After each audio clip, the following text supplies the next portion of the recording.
UP तक, UP का number 1 YouTube channel. Lakhimpur Kheri कांड में एसआईटी की जांच रिपोर्ट आने के बाद एक बार फिर केंद्र मंत्री अजय मिश्र टेनी विपक्षी दलों के निशाने पर हैं। बाकी दलों को छोड़िए, अकेले कांग्रेस ने ही केंद्र सरकार और मंत्री जी के खिलाफ संसद से सड़क तक मोर्चा खोल दिया है।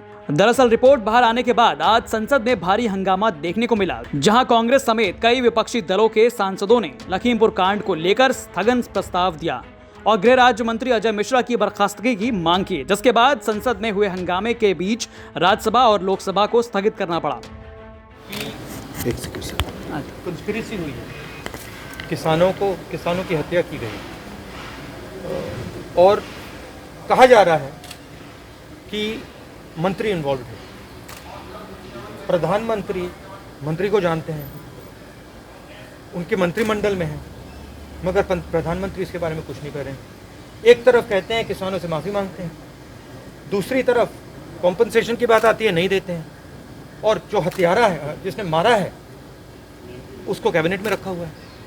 तो मतलब ये हम पार्लियामेंट में रेज करना चाहते हैं, मगर वो अलाउ नहीं कर रहे। राहुल जी, सरकार की तरफ से भी पीयूष गोयल साहब ने बयान दिया, ये कहा कि जब मामला कोर्ट में है, सुप्रीम कोर्ट की मॉनिटरिंग में चल रहा है, तो यहाँ डिस्कशन का कोई मतलब नहीं बनता, कोई रूल। ये किसने कहा है? पीयूष गोयल। नहीं, ये कौन सा लॉजिक है? यहाँ पे जो भी डिस्कशन करवाना चाहते हैं करवा सकते हैं। आपको लगता है कि जस्टिस इसमें आएगा, निकल कर बाहर आएगा?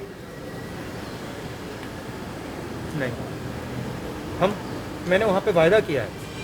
जब मैं गया था मैंने वहाँ वायदा किया कि देखिए चाहे कुछ भी हो जाए,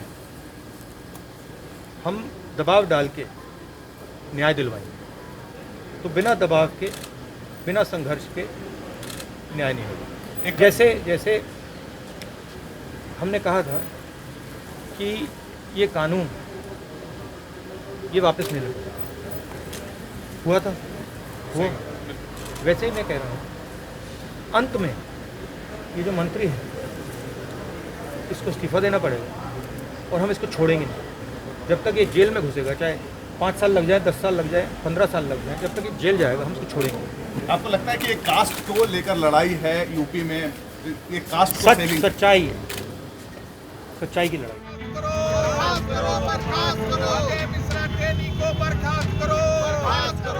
इतना ही नहीं, यूपी विधानसभा सत्र में जाने से पहले भी कांग्रेस के विधायकों और कार्यकर्ताओं ने जमकर सरकार के खिलाफ प्रदर्शन किए। विधानसभा के बाहर प्रदेश अध्यक्ष अजय कुमार लल्लू, विधानमंडल दल की नेता आराधना मिश्रा और विधान परिषद दल के नेता दीपक सिंह ने हाथों में पोस्टर लेकर पैदल यात्रा करते हुए अजय मिश्र के खिलाफ इस्तीफे की मांग की। वहीं दूसरी तरफ संसद में भी आज राहुल गांधी, दीपेंद्र हुड्डा समेत कई सांसदों ने स्थगन प्रस्ताव दिया और लखीमपुर खीरी कांड में संसद में चर्चा के साथ साथ अजय मिश्रा के इस्तीफे की मांग की। बता दें कि लखीमपुर हिंसा मामले में जांच कर रही एसआईटी ने अदालत से कहा कि यह घटना एक पूर्व नियोजित साजिश थी। मंगलवार को आशीष मिश्रा समेत 12 दूसरे अभियुक्तों को अदालत में पेश किया गया है। एसआईटी ने जांच और सबूतों के आधार पर लखीमपुर खीरी के मुख्य न्यायिक मजिस्ट्रेट को लिखे चिट्ठी में कहा, अब तक की गई जांच और मिले सबूतों से यह साबित हुआ है कि अभियुक्त द्वारा जिस आपराधिक घटना को अंजाम दिया गया है वो लापरवाही या नेग्लिजेंस की वजह से नहीं है, बल्कि जानबूझकर सुनियोजित योजना के तहत जान से मारने की नीयत से किया गया है, जिससे 5 लोगों की मौत हो गई और कई गंभीर रूप से घायल हुए। मामले की जांच कर रहे एसआईटी के अधिकारी ने लापरवाही के कारण हुई मौत से संबंधित धारा समेत 3 धाराओं को हटाकर हत्या के प्रयास संबंधी धारा समेत कई दूसरी धाराओं को जोड़ने की अर्जी कोर्ट में डाली थी। एसआईटी के अधिकारी विद्या राम दिवाकर ने आईपीसी की धारा 279 लापरवाही से ड्राइविंग, 338 गंभीर चोट पहुंचाने और 304A लापरवाही के कारण हुई मौत को हटाकर सभी 13 आरोपियों पर नई धाराओं 307 हत्या का प्रयास, 326 खतरनाक हथियार से चोट पहुंचाना, सुनियोजित प्लानिंग की धारा 34 और अवैध शस्त्र रखने और बरामदगी 3/25 के साथ साथ लाइसेंस हथियार के दुरुपयोग की धाराओं को लगाने की अर्जी डाली थी। कोर्ट ने इन नई धाराओं को जोड़ने की अपील को मंजूरी दे दी है। लखीमपुर से अभिषेक वर्मा के साथ संजय शर्मा की रिपोर्ट, यूपी तक।